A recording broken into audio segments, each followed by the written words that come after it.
The Carpathian mountains clawed at the night sky. A swirling mist, thick and cold, clung to their slopes. High above, perched on a precipice, stood Bran Castle. Moonlight, pale and weak, struggled to pierce the gloom. It only emphasized the crumbling stone and the shadows that danced within its broken windows. Here in this desolate place, whispers of a terrifying past lingered. They clung to the very air, as real as the chill that ran down your spine. This was the heart of Transylvania. This was where the legend of Dracula was born.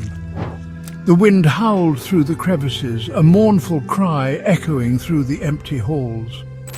It carried with it the scent of decay and the faint metallic tang of blood. Or was that just your imagination? Centuries of fear and superstition clung to this place. It seeped from the stone walls and pulsed in the air.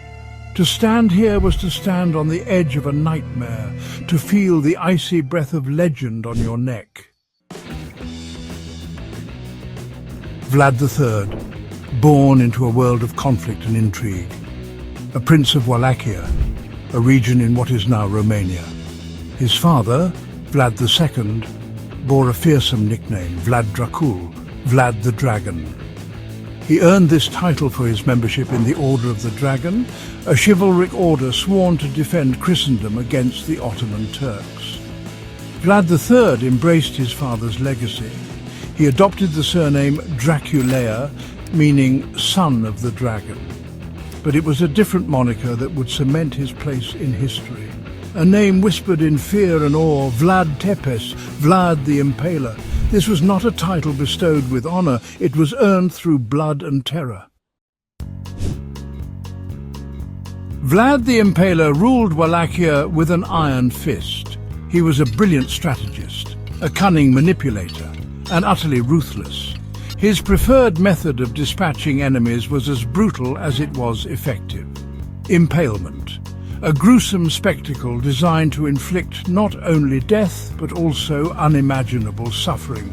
Victims, their bodies pierced by sharpened stakes, were left to writhe in agony.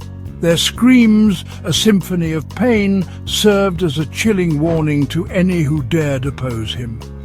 Vlad's brutality knew no bounds. Thousands perished under his reign, men, women, children, all fell victim to his insatiable thirst for power and control. Despite his outward strength, Vlad was haunted. Nightmares plagued him, visions of blood and suffering. He saw the faces of those he had slain, their eyes filled with accusation and pain. Desperate for solace, he sought the counsel of a seer, a woman said to possess knowledge beyond the mortal realm. The seer listened intently as Vlad poured out his tormented soul. When he was finished, she spoke. Her voice, a low rasp, sent shivers down his spine. "You are cursed," she whispered, her eyes boring into his very soul. "The blood you have spilled cries out for vengeance. It stains your soul, and it will not be silenced." Vlad recoiled from her words. "Is there no escape?" he pleaded, his voice trembling for the first time. The seer considered him for a moment, her gaze unreadable. "There is a way," she said at last, "but it is a path fraught with darkness. To silence the cries, you must embrace the very thing you fear." She leaned closer, her breath cold against his ear. "Drink the blood of your enemies," she whispered. "Only then will you find peace." Vlad hesitated, revolted by the very thought. But the nightmares, the faces, he knew he had to do something. With a trembling hand he reached for the goblet she offered.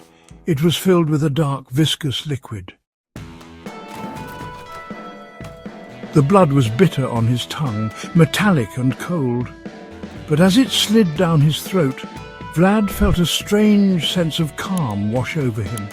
The nightmares that had plagued him for so long receded, replaced by a different kind of darkness, a hunger, a thirst that could never be quenched.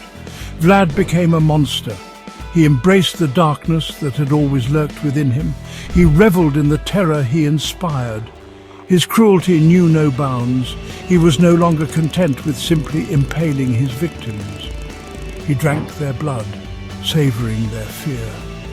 Vlad the Impaler had become something far more sinister, something inhuman. He had become a legend.